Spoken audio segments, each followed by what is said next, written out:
지난주 수요일에는 야곱의 형 에서가 자신의 장자권을 죽 한 그릇에 바꾼 사건에 대해 전해드렸습니다. 배고파하는 형 에서에게 얼른 죽 한 그릇을 줄 대신 장자권을 요구하는 야곱의 모습은 참으로 고약하기만 합니다. 한편 자신의 장자권을 죽 한 그릇과 바꾸는 에서의 모습은 참으로 황당하기만 합니다. 그 정도로 에서는 장자권을 가볍게 여기는 사람이었습니다. 그는 하나님 중심이 아닌 자기 중심적인 사람이었습니다. 오늘은 형의 장자권을 가로챈 야곱이 이번에는 형이 받아야 할 아버지의 축복까지 가로챈 사건에 대해 전해드리겠습니다. 사건의 시작은 이삭의 건강과 연관이 있습니다. 당시 이삭의 나이는 137세 정도로 추정됩니다. 그러면 그의 두 아들 에서와 야곱은 77세가 됩니다. 연로한 이삭은 앞을 잘 못 봅니다. 그는 자기 몸이 예전 같지 않음을 알고 더 늦기 전에 맏아들 에서를 축복해 주려고 합니다. 에서에 대해 간단히 말씀드리면 에서는 40살에 이방 여인 바스밧과 결혼했습니다. 그는 동생에게 비록 장자권은 팔았지만 여전히 맏아들이므로 아버지의 축복을 받을 권리가 있습니다. 이삭은 에서를 부른 후 이렇게 말합니다. 내 아들아, 내가 이제는 늙어 어느 날 죽을는지 알지 못한다. 그러니 너는 들에 나가 나를 위해 사냥하여 내가 즐기는 음식을 만들어 오라.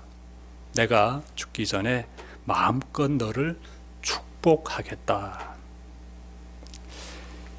이삭이 아내와 야곱 몰래 에서를 축복하려는 것 같지는 않습니다. 아버지가 맏아들을 축복하는 것은 당연한 일이기 때문에 그렇습니다. 이삭이 에서에게 이 말을 할 때 그곳에 이삭의 아내 리브가도 함께 있었습니다. 에서는 아버지의 말씀을 듣고 사냥을 떠납니다. 한편 남편의 계획을 알게 된 리브가는 야곱을 불러 이렇게 말합니다. 너희 아버지가 내 형 에서가 사냥하여 별미를 만들어 오면 그를 축복하겠다고 말했다.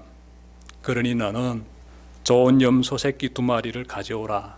내가 내 아버지가 좋아하는 별미를 만들어 주겠으니 그것을 아버지에게 드려 아버지가 너를 축복하시게 하라. 어머니의 말을 듣는 야곱의 반응은 어땠을까요? 아버지를 속이는 것은 죄악입니다 라며 단호히 거절했을까요? 아닙니다. 그는 어머니의 계획이 악함을 꾸짖기보다는 그것을 실행하는 것이 불가능하다고 말합니다.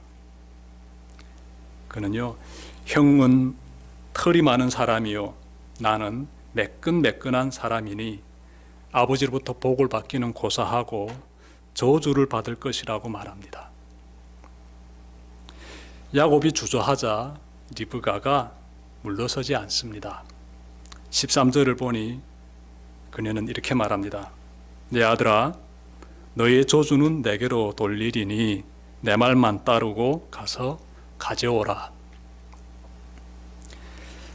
리브가는 왜 이처럼 악한 일을 벌리는 것일까요? 잠시 후면 드러날 거짓을 왜 하려는 것일까요? 지금 당장은 남편을 속일 수 있을지라도 잠시 후면 에서가 사냥하고 돌아올 것이고 그러면 자신이 꾸민 모든 거짓이 드러납니다. 그럼에도 불구하고 남편을 속여 야곱이 복을 받게 하려는 이유가 무엇일까요? 리브가의 의도를 알려면 그녀의 두 아들이 태중에 있을 때로 거슬러 올라가야 합니다. 그때 리브가는 하나님으로부터 큰 아이가 작은 아이를 섬기게 될 것이라는 말씀을 들었습니다. 리브가는 이 내용을 남편 이삭에게 알려주지 않은 것 같습니다. 아들들이 77세가 되도록 하나님으로부터 받은 그 귀한 약속의 말씀을 남편에게 숨긴 것 같습니다. 왜냐하면 성경 어디에도 리브가가 남편과 이 문제를 놓고 의논했다는 내용이 나오지 않습니다. 이삭이 장자인 에서가 축복받는 것이 마땅하다고 여기는 것만 봐도 리브가는 남편에게 큰 아이가 작은 아이를 섬기게 될 것이라는 하나님의 말씀을 숨겼던 것으로 보입니다. 우리는 리브가가 장차 큰 아이가 작은 아이를 섬기게 될 것이라는 하나님의 말씀을 왜 혼자만 알고 있었는지 알 수는 없습니다. 하지만 리브가가 지금 취하는 이러한 행동은 매우 잘못되었음을 알 수 있습니다. 리브가는 이삭의 축복을 에서가 아닌 야곱이 받도록 하기 위해 거짓을 서슴없이 행하려고 합니다. 거짓을. 여기서 리브가의 죄가 드러납니다. 그녀는 하나님께서 하나님의 방법으로 이 작은 아이를 축복해 주실 때까지 기다려야 합니다. 그런데 그녀는 남편이 에서를 축복하려고 하자 거짓된 방법을 사용하려고 합니다. 그녀는 자신 혼자 죄를 짓는 것이 아니라 야곱을 끌어들입니다. 자신은 주범이 되고 아들은 공범이 되게 합니다. 어머니가 아들을 선하고 의로운 길로 인도하는 것이 아니라 악하고 거짓된 길로 부추기고 있습니다. 이어진 내용 보십시오. 이때부터 두 사람이 분주하게 움직입니다. 야곱은 새끼 염소 2마리를 끌고 오고 리브가는 직접 남편의 입맛에 맞게 요리를 합니다. 요리를 마친 리브가는 야곱의 목과 팔을 염소 가죽으로 위장시키고 그리고 에서의 좋은 옷을 꺼내서 입히고 떡과 고기를 가지고 아버지가 있는 곳으로 들어가게 합니다. 야곱이 아버지의 방으로 들어서며 아버지를 찾자 이삭은 누구냐고 묻습니다. 앞을 잘 못 보니까 누구냐 하고 묻는 것이지요. 야곱의 입에서요 거침없이 거짓말이 흘러나옵니다. 에서입니다. 아버지께서 제게 말씀하신 대로 사냥하여 고기를 요리해 왔으니 드시고 마음껏 내게 축복해 주세요. 야곱이 거짓말을 쏟아내는 것이에요. 야곱은 아버지가 앞을 잘못 보는 것을 악용하여 아버지를 속이고 있습니다. 이것은 자식이 해서는 안 될 죄악이지요. 야곱의 말을 들은 이삭은 놀랍니다. 왜냐하면 사냥을 떠난 에서가 너무 빨리 돌아왔기 때문이에요. 그래서 이렇게 말합니다. 내가 어떻게 이같이 속히 잡았느냐? 야곱이 대답합니다. 아버지의 하나님 여호와께서 나로 순조롭게 만나게 하셨음이니이다. 야곱은 아버지가 자신을 의심하는 것 같자 하나님께서 도와주셨다고 둘러댑니다. 아버지를 속이던 야곱은 자신의 거짓을 감추기 위해 하나님의 이름을 사용하고 있습니다. 굉장히 심각한 죄악이지요. 하나님의 이름을 함부로 사용하는 모습이 왠지 낯설지 않습니다. 오늘날 한국 사회를 보면 하나님의 이름을 언급하며 자신의 정치적 이익을 챙기는 사람들이 적지 않아 보입니다. 하나님의 이름을 함부로 언급하며 자신의 이익을 얻으려는 이러한 행동은요, 정말 죄악된 모습이에요. 이렇게 하면 절대로 안 됩니다. 야곱이 이처럼 감히 하나님의 이름을 언급하며 아버지를 속이려 하자 이삭은 어떻게 했을까요? 21절 보니까 이삭이 이렇게 말합니다. 내 아들아 가까이 오라. 내가 과연 내 아들 에서인지 아닌지 내가 너를 만져보려 하노라. 이렇게 말하면서 야곱의 손을 잡아봅니다. 그리고 말해요. 음성은 야곱의 음성이나 손은 에서의 손이로구나. 그리고 야곱을 에서로 알고 축복해 줍니다. 이로써 야곱은 형이 받아야 할 축복을 가로채는데 성공합니다. 거듭 말씀드리지만 이것은 하나님 보시기에 죄악입니다. 하나님은 이런 방법으로 일하지 않으십니다.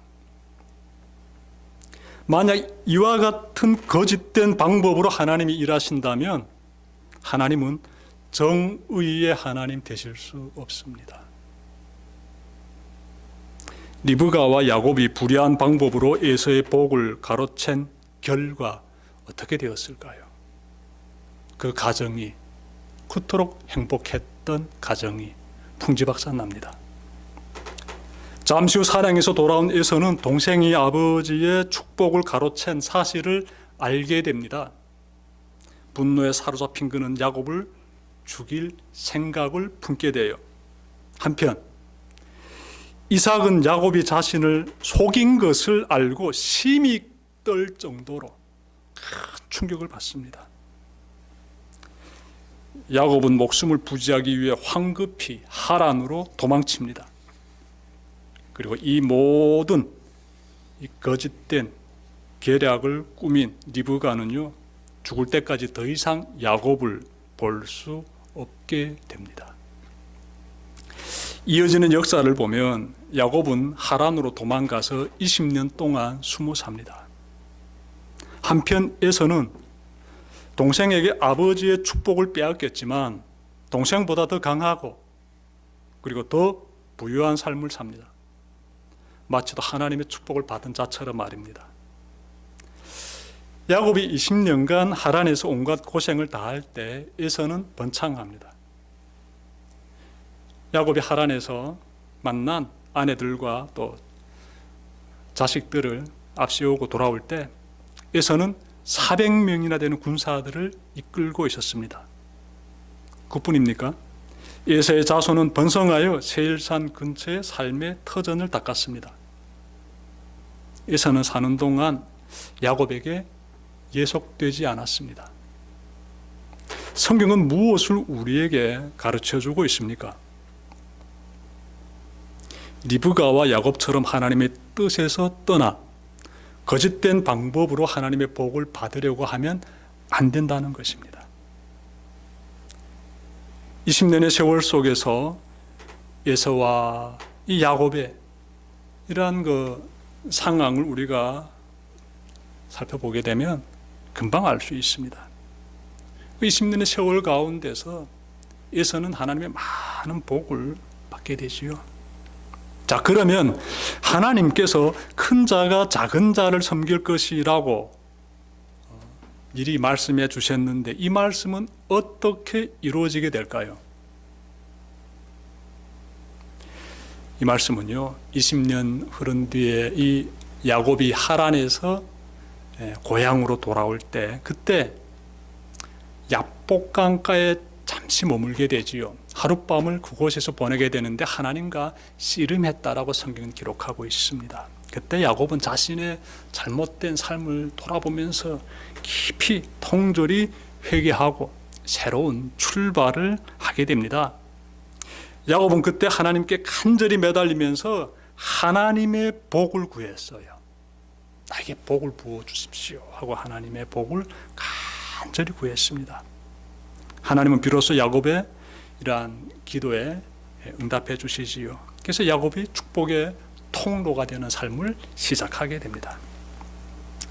오늘 말씀은 우리에게 매우 중요한 교훈을 심어주고 있습니다. 그것은 하나님의 뜻은 하나님의 의로운 방법으로 이루어진다는 사실이에요. 하나님의 뜻은 하나님의 의로운 방법으로 이루어진다. 거짓된 방법으로 하나님의 뜻이 이루어지지 않는다는 것이에요. 리브가와 야곱이 했던 것처럼 거짓된 방법으로 하나님의 일이 이루어지지 않습니다. 아무리 선한 목적을 가졌을지라도 방법이 잘못되면 그곳에 하나님의 복이 임하지 않습니다. 오늘 말씀 마음에 잘 새기고 의롭고 거룩한 성도의 삶을 반듯하게 살아가는 여러분들 되시기를 주님의 이름으로 축원합니다. 기도드립시다.